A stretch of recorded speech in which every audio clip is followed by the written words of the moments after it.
Hello guys, কেমন আছেন সবাই? গাইজ, আজকের ভিডিওতে বিটকয়েনের অ্যানালাইসিস দেখাবো। তার সাথে সাথে 5 দিন আগে যে বাইন্যান্সে লঞ্চফুল একটা কয়েন লঞ্চ হচ্ছিল, ফিউশনিস্ট এসসিই টোকেন, সেই টোকেনটাতে কত লাভ বা লস করেছি সে সম্পর্কেও কথা বলবো। তো চলুন আজকের ভিডিওটা দেরি না করে শুরু করি। তার আগে আপনি যদি চ্যানেলটাতে নতুন হয়ে থাকেন অবশ্যই সাবস্ক্রাইব করে দেবেন, পাশে থাকা বেল আইকনটাকে প্রেস করে দেবেন আর টেলিগ্রাম চ্যানেলে জয়েন হয়ে যাবেন, কারণ টেলিগ্রাম চ্যানেলে ক্রিপ্টোকারেন্সি সম্পর্কিত নিউজ আপডেট এবং ফিউচার ও স্পট ট্রেডিং এর কল দেওয়া হয়। তো চলুন ভিডিওটা শুরু করি।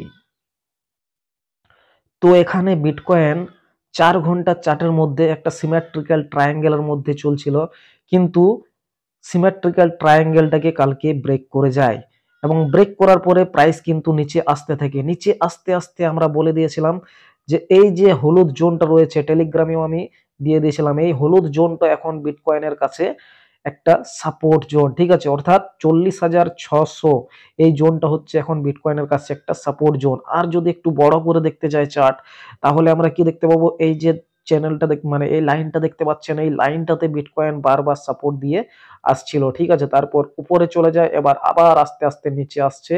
তো এখানেও কিন্তু আমরা দেখতে পাচ্ছি যে সাপোর্ট সেটা হচ্ছে মোটামুটি 40,600 থেকে 40,400 মধ্যে বিটকয়েনের মধ্যে একটা শর্ট টার্ম সাপোর্ট রয়েছে, ঠিক আছে। এবারে যদি এই শর্ট টার্ম সাপোর্টটাকে ব্রেক করে যায়, তো শর্ট টার্ম সাপোর্টটাকে ব্রেক করে গেলে বিটকয়েন কিন্তু এরকম করে নিচে চলে আসবে এবং তখন চলে আসবে কোথায়, 39,250, ঠিক আছে। আর এই যে জোনটা, এই জোনটা আমি আগের ভিডিওতে বলে দিয়েছিলাম যে এই জোনটা হচ্ছে বিটকয়েনের সিএমই গ্যাপের একটা জোন, অর্থাৎ এই জোনের মধ্যে বিটকয়েনের সিএমই গ্যাপ রয়েছে। অর্থাৎ আমরা দেখেছি যে বিটকয়েন সিএমই গ্যাপের মধ্যে যেগুলো সিএমই গ্যাপ তৈরি করে, সেই সিএমই গ্যাপগুলোকে ফিল আপ করার চেষ্টা করে। তো এখানেও কিন্তু যদি আমাদের এটাকে ব্রেক করে, তাহলে কিন্তু বিটকয়েন এই সিএমই গ্যাপটাকে ফিল আপ করতে আসবে, অর্থাৎ 39,250 ডলারের কাছাকাছি, ঠিক আছে। কিন্তু কিছুদিনের মধ্যে আমাদের রয়েছে ফেস্টিভ্যাল, ঠিক আছে, বড়দিনের ফেস্টিভ্যাল 25শে ডিসেম্বর। তো এই যে ফেস্টিভ্যাল, এটা আমরা বিটকয়েনের হিস্ট্রি উঠিয়ে দেখেছি যে এই ফেস্টিভ্যালের সময় কিন্তু বড় বড় যারা ইনভেস্টর রয়েছে তারা কিন্তু এই সময়টাতে মার্কেটে অফ থাকে, ঠিক আছে, অর্থাৎ এখানে সেল আউট কিন্তু করে থাকে। আমাদের যে প্রিভিয়াস হিস্ট্রি রয়েছে সেখানে আমরা দেখতে পাচ্ছি যে বিটকয়েনের এই যে বড়দিন যেটা রয়েছে, ঠিক আছে, ক্রিসমাস ডে, সেখানে বিটকয়েন কিন্তু 7% থেকে 30% পর্যন্ত কিন্তু ক্র্যাশ করে, ঠিক আছে। একমাত্র 2021 সাল সেটার ব্যতিক্রম। 2021 সালে কিন্তু এরকমটা হয়নি। 2021 সালে কিন্তু বিটকয়েন বড়দিনে বা ক্রিসমাস ডেতে কিন্তু, ক্রিসমাস ডে এর পরেও কিন্তু কোনো রকমের ক্র্যাশ হয়নি, উপরে গিয়েছিল, ঠিক আছে। কিন্তু বাকি যেগুলো রয়েছে সেই সালগুলোতে আমরা দেখেছি যে ক্রিসমাসের থেকে 7-8 দিন, 10 দিন বা 15 দিন, 20 দিন ধরে কিন্তু বিটকয়েন ক্র্যাশ করেছে এবং সর্বনিম্ন 7 থেকে 30% পর্যন্ত কিন্তু নিচে এসেছে। তো এখানেও যদি সেরকম ধরি, তাহলে কিন্তু বিটকয়েন আমাদেরকে 39,300 থেকে, ঠিক আছে, শুরু করতে পারি আমরা, যে 39,300 এখান থেকে কিন্তু ব্রেক করতে পারে। কিন্তু 39,300 এখান থেকে কিন্তু ফিল আপ করে ওঠার চান্স অনেক বেশি রয়েছে, ঠিক আছে। এখান থেকে বিটকয়েন কিন্তু উঠে যাওয়ার চান্স অনেক বেশি রয়েছে।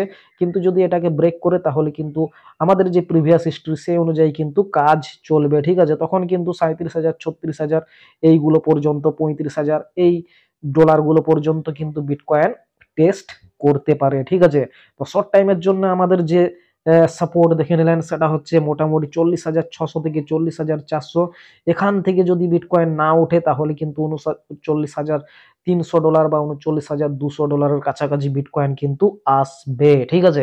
এই কথাটা কিন্তু মাথায় রেখে আপনারা ট্রেড করবেন।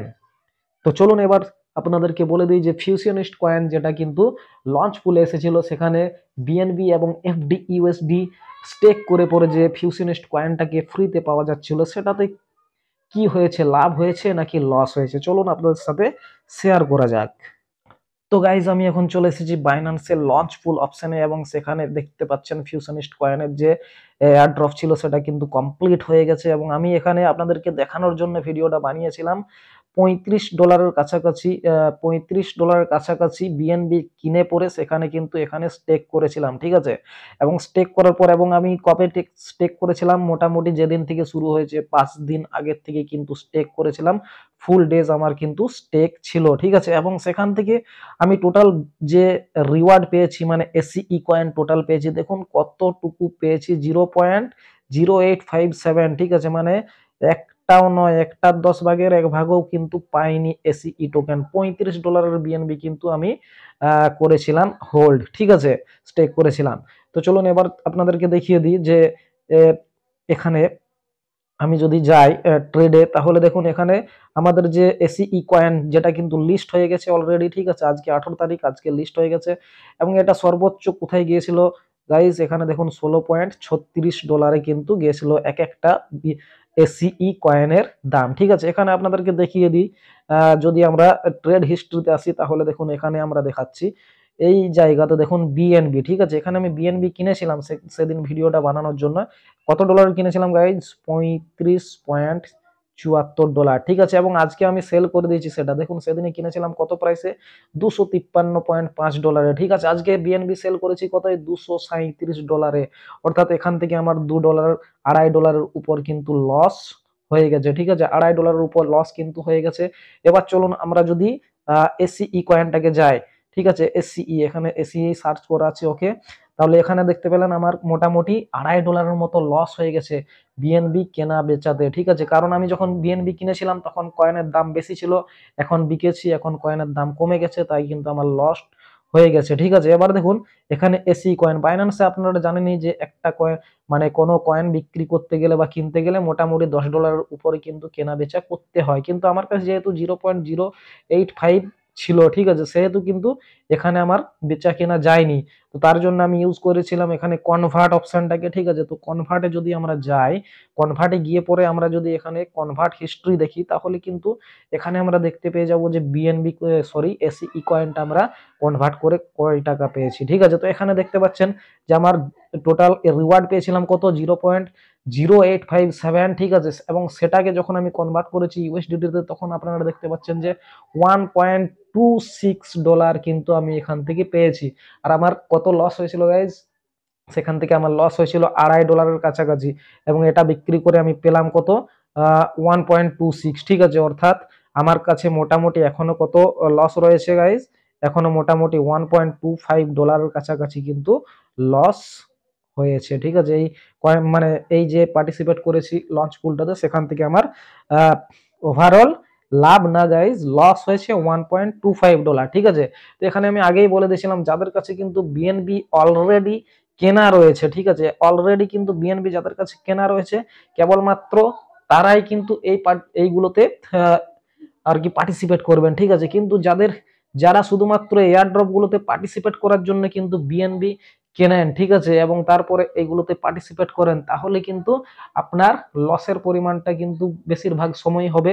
কিন্তু লস কখন হবে না, যখন আপনি যে বিএনবিটা কিনেছেন, ঠিক আছে, সেই বিএনবিটা যদি আপনি হোল্ড করেন, যতক্ষণ না পর্যন্ত আপনার বাই প্রাইসে আসছে, ততক্ষণ পর্যন্ত যদি আপনি হোল্ড করেন, তাহলে কিন্তু তখন লাভ। তাছাড়া কিন্তু যদি শুধুমাত্র আপনি এয়ারড্রপ পাওয়ার জন্য বিএনবিটা কেনেন এবং তারপরে কিন্তু সঙ্গে সঙ্গে বিক্রি করে দেন, তাহলে কিন্তু আপনার সবসময় লসই হবে, বেশিরভাগ সময়ে লাভ কিন্তু হবে না, ঠিক আছে। কিন্তু যদি আপনার বিএনবি হোল্ড থাকে, আপনি যদি বিক্রি না করেন, সেক্ষেত্রে কিন্তু আপনার ফ্রিতে এই যে লঞ্চ পুলগুলোর থেকে কিন্তু ইনকাম হয়ে যাবে, ঠিক আছে। আশা করছি গাইজ আমাদের যে লঞ্চ পুল, সেটার ব্যাপারে আপনাদেরকে বোঝাতে পেরেছি, কখন আমাদের লাভ হবে, কখন আমাদের লস হবে, কখন আমরা এন্ট্রি নিব, কখন আমরা লঞ্চ পুলে এন্ট্রি নেব না, ঠিক আছে। আশা করছি ভিডিওর মধ্যে সবকিছু আপনারা বুঝে গেছেন।